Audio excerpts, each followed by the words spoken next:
2021 წლის მთელი სეზონი ძალიან დაძაბული იყო. ფორმულა 1-ის პადოკი ორ მხარედ გაიყო.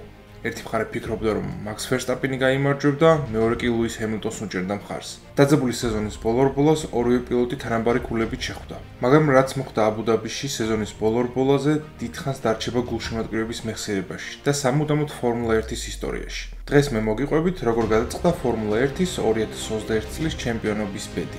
თქვენ უყურებთ პადოკ მემორის, ასე რომ დავიწყოთ.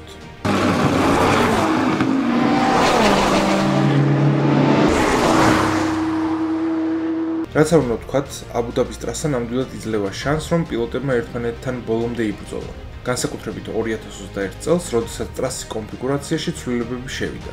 ის უფრო დინამიკური და საბრძოლო გახდა. კვალიფიკაციის მეორე სეგმენტში ლიდერებმა თავიანთი პირველი სწრაფი წრე, როგორც მოსალოდნელი იყო, ყვითელი საბურავებით დააფიქსირეს. ორივე პილოტმა საუკეთესო დრო დააფიქსირა, რაც პრაქტიკულად გარანტირებული საგზური იყო მესამე სეგმენტისკენ. თუმცა დაბრუნების წრეზე მაქს საბურავი დაუზიანდა, რის გამოც იძულებული გახდა ტრასაზე ამჯერად უკვე soft ტიპის საბურავებით გასულიყო, რადგან ახალი მედიუმები მას აღარ ჰქონდა. რა თქმა უნდა, მაქსმა თავისი წინა შედეგი გააუმჯობესა, თუმცა ეს იმასაც ნიშნავდა, რომ რბოლა წითელი საბურავებით უნდა დაეწყო. მაშინ როცა ლუისი ყვითლებით სტარტავდა. წესით ეს ყველაფერი მაქსისთვის აშკარა მინუსი უნდა ყოფილიყო. დასამშვიდებლად მხოლოდ ერთი ფაქტი რჩებოდა. მესამე სეგმენტში მაქსმა პოლ პოზიცია მოიპოვა, მაგრამ კარგად ვიცით, რომ პირველ ხაზზე სტარტი მისთვის დიდად ძლიერი მხარე ვერ იყო. ამჯერად მას შეცდომის დაშვების ფუფუნება უბრალოდ აღარ ჰქონდა. თითქოს უნდა დასრულებულიყო მაქსის სტარტების წყევლა. წითელი საბურავებით ის იდეალურ შანსს იღებდა, წინ გაჭრილიყო და ტემპი აეღო, მაგრამ ნიდერლანდელმა კვლავ ვერ გამოიყენა თავისი პოზიცია და სტარტი ისევ წააგო. ჰემილტონი მყისიერად წინ გაიჭრა. თითქოს ყველაფერი გადაწყვეტილი იყო, თუმცა მაქსმა კონტრშეტევის შანსი სტარტის ხაზის ბოლოში იპოვა, სადაც სწორედ აქ მოხდა ის პირველი ეპიზოდი, რომელიც დღესაც ხდება დებატების მიზეზი. მაქსი იდეალურად იყენებს სლიპსტრიმს და მიუახლოვდება ლუისს, თუმცა მოსახვევში შესვლისას მისი ბოლიდი ჯერ კიდევ ოდნავ უკან არის, რაც წესების მიხედვით ტრაექტორიის არჩევის უპირატესობას მას არ ანიჭებს. თუმცა როცა ხედავს, რომ ჰემილტონი შიდა მხარეს სივრცეს ტოვებს, მაქსის შესაძლებლობას არ უშვებს და აგრესიულად იჭრება შიგნით და ცდილობს მაქსიმალურად გამოიყენოს ეს მცირე ფანჯარა. ამ სიტუაციის შედარება წინარ ბოლებთან არ შეიძლება, რადგან ამ შემთხვევაში ის თავს კი არ იცავდა, არამედ უტევდა. ამ სიტუაციაში კონტაქტი რომ მომხდარიყო, დამნაშავე რა თქმა უნდა მაქსი იქნებოდა, მაგრამ ლუისმა ისევ გადაუხვია გზიდან და გაატარა მაქსი. ალბათ დაგაინტერესებთ, რატომ მოიქცა ასე. იმის გათვალისწინებით, რომ კონტაქტის შემთხვევაში მაქს უბრალოდ დამატებით დროით დააჯარიმებდნენ, იყო იმის შანსიც, რომ ბოლიდები დაზიანებულიყო და ორივეს ნაადრევად დაესრულებინა რბოლა, რაც იმას ნიშნავდა, რომ ჩემპიონი ვერსტაპენი გახდებოდა. კი, რა თქმა უნდა, მათ თანაბარი ქულები ჰქონდათ, მაგრამ მთელი სეზონის გათვალისწინებით მაქსი უფრო წინ იყო, რადგან მას მეტი რბოლა ჰქონდა მოგებული. ამ ყველაფრის გამო ჰემილტონმა არ გარისკა, კონტაქტს თავი აარიდა და მოსახვევი მოჭრა. ეს მანევრიც რა თქმა უნდა დასჯადია.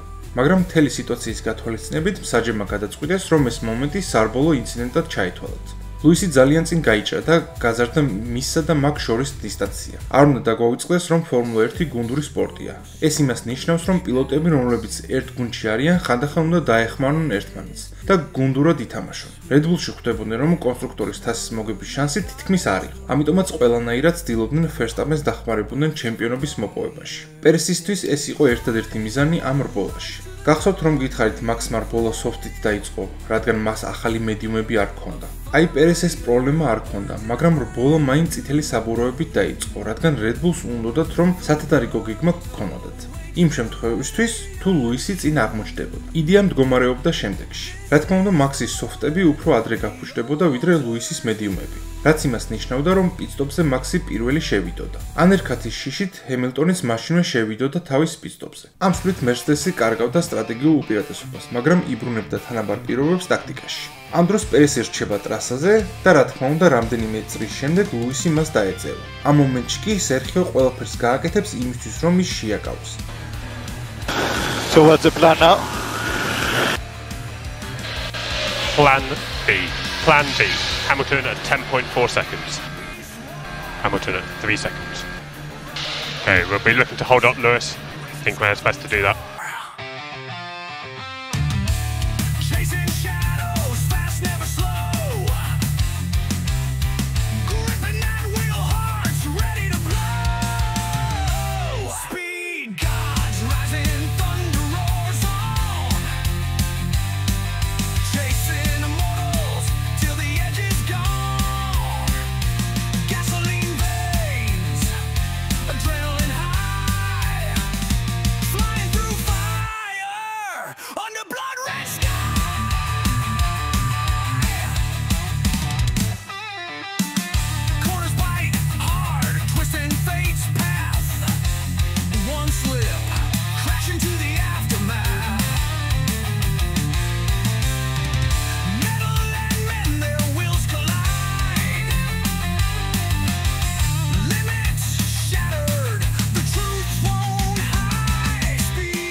მანამ სანამ ჰემილტონი პერესს ებრძოდა, მაქსმა შეამცირა სხვაობა. კი, რა თქმა უნდა, ჰემილტონი ისევ წინ იყო, მაგრამ ეს შემცირებული დრო მომავალში დიდ როლს ითამაშებს. რბოლის შუაში რამდენიმე პილოტს შეექმნა ტექნიკური პრობლემები. პირველმა რბოლა შეწყვიტა კიმი რაიკონენმა მუხრუჭების გამო, რომელიც მის ბოლო რბოლას ატარებდა. შემდეგ ჯორჯ რასელს სიჩქარეების კოლოფის პრობლემა შეექმნა და ბოლოს ტექნიკური პრობლემები ანტონიო ჯოვინაცისაც შეექმნა. მისმა გაჩერებამ ვირტუალური უსაფრთხოების მანქანის გამოსვლა გამოიწვია. აი ზუსტად აქ ჩაერთო საქმეში მაქსის შემცირებული დრო ჰემილტონთან მიმართებაში. იმის გამო, რომ აბუდაბიში პიტსტოპები დიდ დროს ართმევს პილოტებს გრძელი გვირაბის გამო, ისინი ცდილობენ რბოლა ერთი პიტსტოპით ჩაატარონ. იმის გამო, რომ ჰემილტონმა პერესთან ბრძოლაში დაკარგა კომფორტული უპირატესობა, ის თუ პიტსტოპზე შევიდო და არ იყო იმის გარანტია, რომ ის მაქსის წინ დაბრუნდებოდა. ამიტომაც მერსედესის სტრატეგებს ჰქონდათ ორი არჩევანი. ან მათ უნდა გაეჩერებინათ ლუისი და დაეთმოთ პოზიცია, ან არ გაეჩერებინათ და რბოლის ბოლოს მაქს უფრო კარგი საბურავები ექნებოდა. მათ გადაწყვეტეს პირველი ვარიანტის არჩევა. Red Bull-ში კი ხვდებოდნენ, რომ უნდა გაერისკათ და მაქსი პიტსტოპზე შეიყვანეს. ამ მომენტიდან მაქსი ნელ-ნელა ეწევდა ლუისს, მაგრამ 10 წრის გასვლის შემდეგ სხვაობა დასტაბილურდა. ჰემილტონის ტემპი ძალიან მაღალი იყო და ფერსტაპენს უბრალოდ არანაირი შანსი არ ჰქონდა, რომ მას დაწეულიყო. ვინც რბოლას უყურებდით, გაიგებდით ჰორნერის სიტყვებს, სადაც ის ამბობს, რომ ამ სიტუაციაში მათ მხოლოდ სასწაული დაეხმარებოდათ. The pace of the Mercedes is just too strong today, so Max is driving his heart out there, but we're going to need a miracle in these last 10 laps to turn it around. და ეს სასწაული მართლაც რომ ხდება. ლატიფიმ დაუშვა შეცდომა და დაამტვრია თავისი ბოლით. განსხვავების გამო ტრასაზე გამოჩნდა უსაფრთხოების მანქანა, რომელმაც გადაწყვიტა რბოლის შედეგი. მერსედესის სტრატეგები ისევ გაურკვეველ სიტუაციაში აღმოჩნდნენ. ფინიშამდე 5 წრი იყო დარჩენილი. არავინ იყო დარწმუნებული, რომ რბოლა განახლდებოდა. თუ ისინი გააჩერებდნენ ჰემილტონს, ფერსტაპენი წინ აღმოჩნდებოდა და თუ რბოლა არ განახლდებოდა, ისინი აჩუქებდნენ ტიტულს მაქსს. ამიტომ მათ გარისკეს და დატოვეს ჰემილტონი ტრასაზე, რადგან ფიქრობდნენ, რომ მარშალები ვერ მოასწრებდნენ გზის გაწმენდას. Red Bull-ში კი გადაწყვიტეს, რომ მაქსი პიტსტოპზე შეეყვანა და დაუყენეს ახალი soft საბურავი. ამის შემდეგ ყველაფერი მსაჯებზე იყო დამოკიდებული. საბოლოოდ მსაჯებმა მიიღეს გადაწყვეტილება გაენახლებინათ რბოლა მხოლოდ დარჩენილ ერთ წრეზე, რომელზეც გადაწყდა ჩემპიონატის ბედი. და აი ამ მომენტში ყველაფერი გავდა ფილმს, სადაც მთავარი ანტაგონისტის ყვერილის დროს მთავარ გმირს ყველაფერი უნდა გადაერჩინა და ბოროტებაზე გაიმარჯვა. No, Mike, that was so not right. მაქსი გახდა ჩემპიონი, მაგრამ პატიოსნად რომ მიპასუხოთ კითხვაზე, ჰემილტონი მართლაც იყო ბოროტი ანტაგონისტი თუ არა. აბსოლუტურად ნათელია, რომ სუფთა სისწრაფით აბუდაბიში ლუის ვერავინ ვერ ჯობდა. რომ არ გამოჩენილიყო უსაფრთხოების მანქანა, რბოლა დამთავრდებოდა მოსაწყენად, მაგრამ ჰემილტონისთვის გარანტირებული გამარჯვებით. მერსედესის სტრატეგებსაც ვერ დავადანაშაულებთ, რადგან მათ არ იცოდნენ განახლდებოდა თუ არა რბოლა. მაქსიც და ლუისიც იმ სეზონში იყვნენ საერთოდ სხვა დონეზე ვიდრე სხვა პილოტები. ზუსტად ამ ორმა გვაჩუქა ის შეუდარებელი სეზონი და დაუვიწყარი ემოციები. მაგრამ როგორც მაიკლ მასიმ თქვა, ეს არის რბოლები. და რბოლებში ყოველთვის ყველაზე სწრაფი ვერ იმარჯვებს. სისწრაფისთვის არსებობს კვალიფიკაცია, მაგრამ კვირას რბოლის დროს შედეგებზე მოქმედებს ბევრი სხვა ფაქტორები, რომელიც რბოლებს არაპროგნოზირებადს და სანახაობრივს ხდის. ზუსტად ამიტომაც გვიყვარს ეს სპორტი. თითქოს და ყველაფერი დამთავრებული იყო, მაგრამ არა. მერსედესმა ორი საჩივარი შეიტანა რბოლის რეზულტატებზე. პირველში ამბობდნენ, რომ უსაფრთხოების მანქანის დროს მაქსმა რამდენჯერმე გაუსწრო ლუისი, მაგრამ როცა ეს ეპიზოდი გამეორებით აჩვენეს, ნათლად გამოჩნდა, რომ მაქსი მხოლოდ წამიერად იყო ლუისის წინ, ისიც სულ რაღაც სანტიმეტრებით და იმავე წამს უკან დაიხია. ეს პროტესტი მალევე უარყვეს. და აი მეორე გაცილებით სერიოზული პროტესტი. ის ეხებოდა წრეზე ჩამორჩენილ პილოტებს. უსაფრთხოების მანქანის დროს ლუისსა და მაქს შორის რამდენიმე ჩამორჩენილი პილოტი იმყოფებოდა.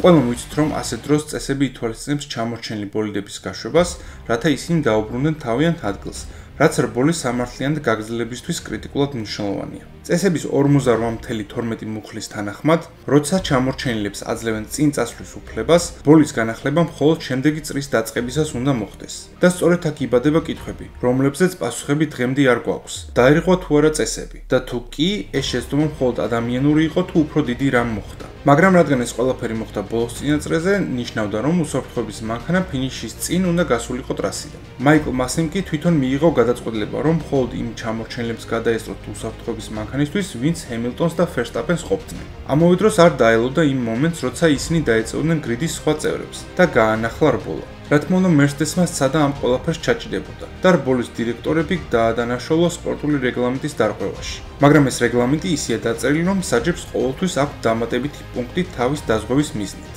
პუნქტ 15.3-ში წერია, რომ რბოლის დირექტორს თვითონ შეუძლია აკონტროლოს უსაფრთხოების მანქანა. ამიტომაც სტიუარდებმა მეორე პროტესტიც უარყვეს. თქვენ რას ფიქრობთ, რამდენად სამართლიანი იყო 2021 წლის ბოლო რბოლა?